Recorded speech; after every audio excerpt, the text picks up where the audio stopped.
sa balay nga bisan pag ang imong negosyo nagkalaos na mo nay paglaom diha sa Ginoo.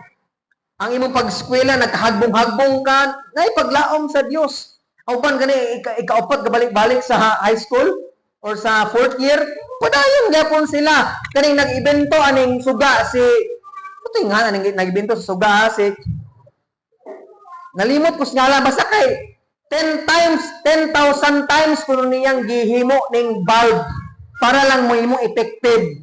Mo nang ingon siya nga balag 10,000 times siya gabalik-balik og gama aning bulb, wala siya ning undang. Nga naman na ako ni paglaom ang kinabuhi. Mo nang igsono gaingon nga 10,000 times nga mabalik-balik sa imong high school. Mapulaan ang principal, maha na yung principal, agi pong kagaspila. No? Di ba, kinabuhi, babasag unsay aspeto sa kinabuhi, murag wala na paglaom gyud nga magpadayon. Nasikag badlong si mong anak kay badlongon jamo, napay paglaom ang kinabuhi. Basta pag magkahiunsa ang imong kinabuhi igsoon, na ay paglaom sa Dios kay buhi ang atong Ginoo. Amen? Atong pakpakan sa Lord tungod ni anak mga igsoon. Last na verse mahumanta sa Roma 8:14. Ano man na mat?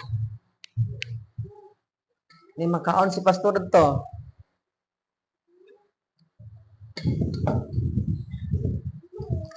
Roma 8:14 nag-ingon ang pulong sa Dios. Napa ba ang tanan? Praise the Lord. Kapit ako mahuman. Last na nga verse. Promise, dinadto kumudugang. Last na nga verse. Basigo niya. Nana po yung last. Kanang last, bito ka na po itulog ka versikulo. Romans 14 verse 8. Kung buhi. Praise God. Salamat kayo. Kung buhi kita, ang atong pagkabuhi alang sa Ginoo. O kung mamatay, alang usab kita sa Ginoo. Busa, buhi, or patay, iya ta sa Ginoo. Amen. Muna magkahiunsa ang kinabuhi igsoon, mamatay man ang atong paglaom musahay, ang atong paghigugma o atong pagpangalagad sa Ginoo, pero buhi ta or patay, iya ta sa Dios.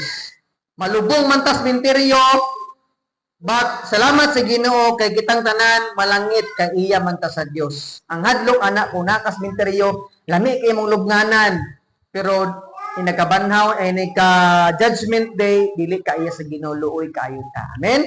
Mo nang buhi or patay, iya ta sa Ginoo. Balikon akong punto, igsoon, unang-unang sa ganito, dapat ang atong pagtuo buhi. Kay buhi ang atong Dios, ikaduha, di ta magkinabuhi, di as pagpakasala, kay buhi man ang atong Dios, ikatulo, gamiton ta sa Ginoo para makaangkon ang mga ubang tao nga patay sa paglaom, aron mabuhi ang ilang paglaom diha sa Ginoo. Amen? Akong giyangyo ang tanan sa pagduko sa ulobiyong sa mga mata.